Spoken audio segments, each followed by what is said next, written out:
What's going on, everyone? Welcome back to my 5-minute mod review series on Dwarf Fortress. As you guys may know from my Elder Scrolls mod video, I'm a big fan of Bethesda games, more specifically, the Fallout series. Fallout games have been in my top 3 RPG series for a very long time. I just love the personality and world of Fallout, whether you're looking for paint cans in the ruins of Boston, or venturing into a long-abandoned Vault-Tec vault full of horrific experiments. There is always something to do and people to meet or shoot in Fallout. You can now bring the radioactive Wasteland of Fallout to Dwarf Fortress using the mod DFO Dwarven Fallout Rise of the Synths. This mod attempts to bring the lore and peoples of Fallout in an expansive mod that adds new races, crafting stations, and even deadly weather.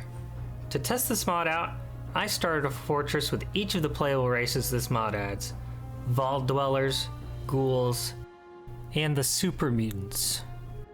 First are what you could be described as the most normal group in Fallout games, the Vault Dwellers.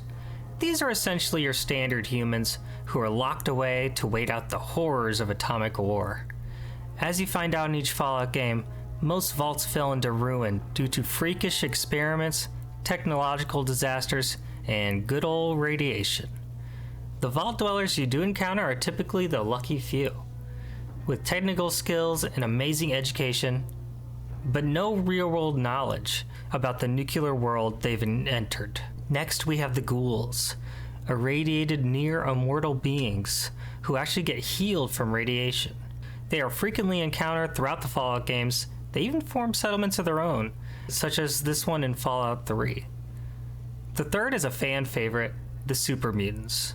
Vault experiments gone wrong, Super Mutants are filled with violent rage and a low intellect.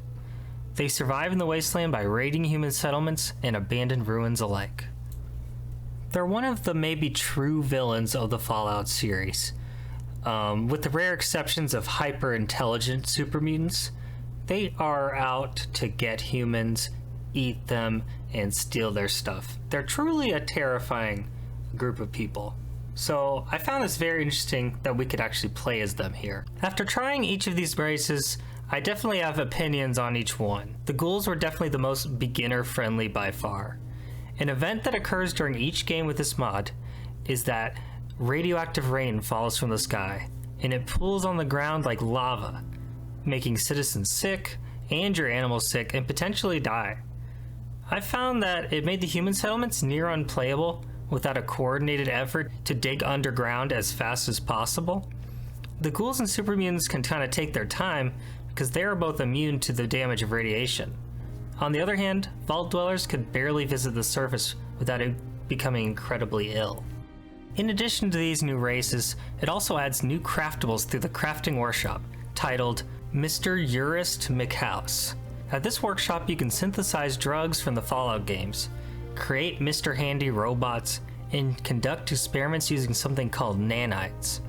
So far, the Mr. Handys have been a neat addition, but behave a bit too much like normal animals in my opinion. Their sprite is nice and really looks like the robots they're based on.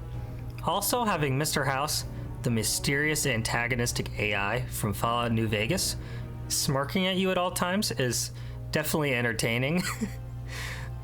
My impressions of this mod are it shows a lot of promise. I definitely like the texture replacements and the new race options, even if a couple of them still basically play like base dwarves. The new craftables are very cool. I just wish there was separate workstations for some of these item types.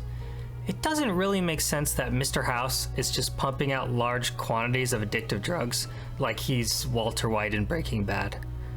Overall, I think if you don't mind having a game that may not be designed to actually be winnable, or you're just a big fan of Fallout, this mod could certainly be a good twist on the typical fortress. Thank you so much to the mod creator, Aradar. This mod is definitely a product of a lot of work and dedication. And thank you guys so much for watching.